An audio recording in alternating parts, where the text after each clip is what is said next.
اس وقت محرم الحرام کا مہینہ شروع ہو چکا ہے۔ اللہ تبارک و تعالیٰ کے نزدیک یہ محترم مہینہ ہے، محترم احترام سے بنا ہے،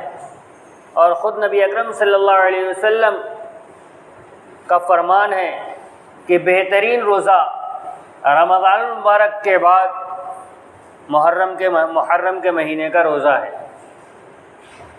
نبی اکرم صلی اللہ علیہ وسلم کی بعثت سے پہلے بھی اس دن کو اللہ تبارک و تعالیٰ نے، یعنی عاشورہ کے دن کو، 10ویں ذی الحجہ کو، 10ویں محرم الحرام کو اللہ تبارک و تعالیٰ نے خاص اہمیت دی۔ چنانچہ روایات سے پتہ چلتا ہے، اگرچہ روایات اپنی سند کے اعتبار سے بہت زیادہ مضبوط نہیں ہیں، کیونکہ یہ روایات عموماً اسرائیلی روایات ہیں،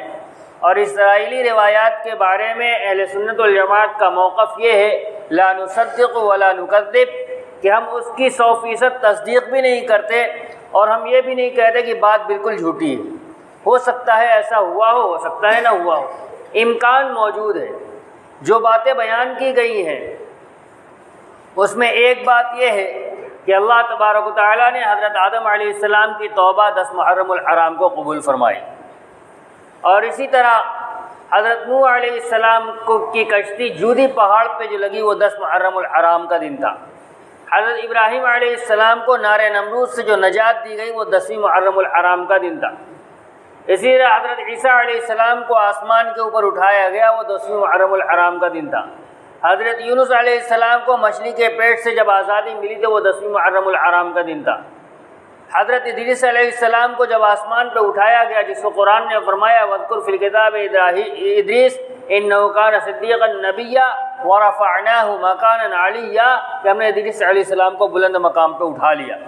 تو وہ بھی 10ویں محرم الحرام کا دن تھا۔ بعض روایات سے پتہ چلتا ہے کہ حضرت ایوب علیہ السلام کو جو بیماری سے شفا ملی وہ 10ویں محرم الحرام کا دن تھا۔ حضرت سلیمان علیہ السلام کو بادشاہت 10ویں محرم الحرام کو ملی۔ حضرت یعقوب علیہ السلام کی بینائی 10ویں محرم الحرام کو واپس ملی۔ اسی طرح کی اور باتیں بھی ہیں۔ ایک بات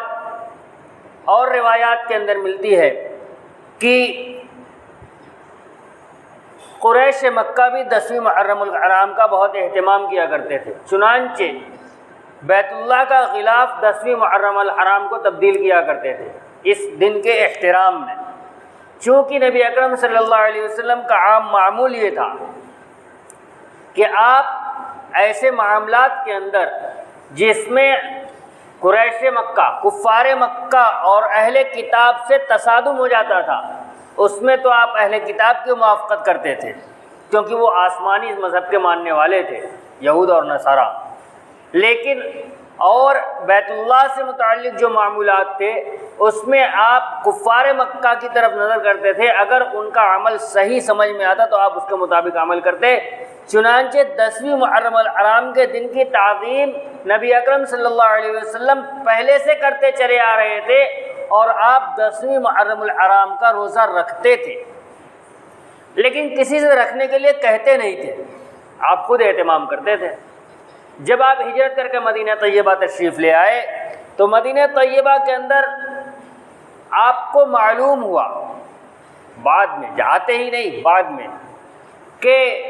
یہود بھی 10ویں محرم الحرام کو روزہ رکھتے ہیں۔ تو آپ نے معلوم کیا کیوں رکھتے ہیں، تو انہوں نے خبر دی۔ یہی ایک واقعہ ہے جو صحیح سند کے ساتھ احادیث کی کتابوں کے اندر موجود ہے کہ یہ واقعہ 10ویں محرم الحرام کو واقع ہوا۔ انہوں نے بتایا کہ حضرت موسیٰ علیہ السلام جب فرعون سے اللہ تبارک و تعالیٰ کے حکم سے بنی اسرائیل کو لے کر نکلے ہیں مصر سے، تو اللہ تبارک و تعالیٰ نے اسی دن دریائے قلزم کے اندر فرعون اور اس کے لشکر کو ڈبویا ہے، اور موسیٰ علیہ السلام کو فرعون کے ظلم اور اس کی قوم کے ظلم سے نجات دی ہے۔ شکرانے کے اندر موسیٰ علیہ السلام نے اس دن روزہ رکھا تھا، لہذا ہم بھی موسیٰ علیہ السلام کی اتباع میں روزہ رکھتے ہیں۔ اللہ کے نبی صلی اللہ علیہ وسلم نے ارشاد فرمایا، نحن احق بموسیٰ منکم، ہم تمہارے تم سے زیادہ اس بات کے مستحق ہیں کہ ہم موسیٰ علیہ السلام کی اتباع کریں، لہذا ہم بھی اس دن روزہ رکھیں گے، لیکن اس طریقے پر نہیں جس طریقے پر تم رکھتے ہو۔ لہذا نبی علیہ السلام نے ارشاد فرمایا اگر آئندہ سال مجھ کو عاشورہ کا دن ملا تو میں 9 محرم الحرام کو بھی روزہ رکھوں گا۔ لیکن روایات سے پتہ چلتا ہے کہ نبی اکرم صلی اللہ علیہ وسلم کو اگلے سال کا محرم ملا نہیں۔ میں نے اس لیے ابتدا میں کہہ دیا، جس وقت آپ مدینہ طیبہ پہنچے فوراً علم نہیں ہوا، بہت بعد میں علم ہوا،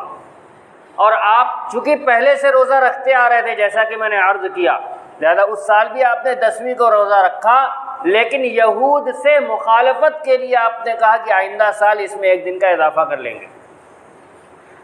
چنانچہ لیکن نبی علیہ الصلوۃ والسلام نے آئندہ سال روزہ رکھا نہیں، آپ کو محرم کا مہینہ ملا نہیں۔ اس سے مسئلہ یہ نکلا، علماء نے یہ مسئلہ بتایا کہ اب ایمان والوں کے لیے حکم یہ ہے کہ وہ عاشورہ کے دن 1 دن روزہ نہ رکھیں، بلکہ یا تو اس سے پہلے 1 دن روزہ رکھ لیں یا 1 دن بعد، تاکہ یہود سے مخالفت ہو جائے۔ علامہ انور شاہ کشمیری رحمۃ اللہ علیہ نے لکھا ہے کہ عاشورہ کا روزہ رکھنے کی 3 صورتیں ہیں، یا تو آدمی 9ویں 10ویں اور 11ویں تینوں دن روزہ رکھ لے، یا 9ویں اور 10ویں کو روزہ رکھ لے، یا 10ویں اور 11ویں کو روزہ رکھ لے، اور تیسری صورت یہ ہے کہ صرف 10ویں کو روزہ رکھے۔ تینوں دن روزہ رکھ لینا حضرت نے لکھا ہے کہ یہ سب سے افضل ہے، اس لیے کہ روزوں کی تعداد بڑھ گئی۔ دوسرے درجے میں بہتر یہ ہے کہ کم سے کم 2 دن روزہ رکھے، لیکن اگر 1 دن بھی روزہ رکھتا ہے تو روزہ رکھنا مکروہ نہیں ہے۔ علماء نے اس کو مکروہ تنزیہی لکھا ہے، اس لیے کہ نبی علیہ السلام نے یہود کی مخالفت کا حکم دیا ہے، مجوس کی مخالفت کا حکم دیا ہے، آپ نے وہ طریقہ بتایا ہے جس سے یہود کی مخالفت ہو، لہذا مخالفت کی بنیاد پر 2 دن روزہ رکھنا بہتر ہے۔ اگر کوئی اس وجہ سے 10ویں محرم الحرام کو روزہ رکھے کہ یہود بھی 10ویں کو روزہ رکھتے تھے لہذا ہم بھی رکھیں گے، تو یہ عمل مکروہ ہے۔ لیکن طاقت نہ ہونے کی وجہ سے صرف 1 دن روزہ رکھے تو اس طرح روزہ رکھنے میں کوئی حرج نہیں ہے، یا 10ویں کو روزہ رکھا اور 11ویں کو روزہ نہ رکھ سکا کسی وجہ سے تو پھر ایسا کرنا مکروہ نہیں ہے۔ جو مکروہ تنزیہی علماء نے لکھا ہے وہ اس وجہ سے لکھا ہے کہ افضل کو چھوڑ کر مفضول پر عمل کر رہا ہے، جان بوجھ کر صرف 10ویں محرم الحرام کو روزہ رکھنا صحیح نہیں ہے، اس کے ساتھ 1 دن ملا لیا جائے۔ اچھا، اس روزے کی فضیلت جو روایت میں نے تلاوت کی، اس روایت کے اندر نبی علیہ السلام نے ارشاد فرمایا رمضان المبارک کے بعد سب سے بہتر روزہ محرم الحرام کا روزہ ہے۔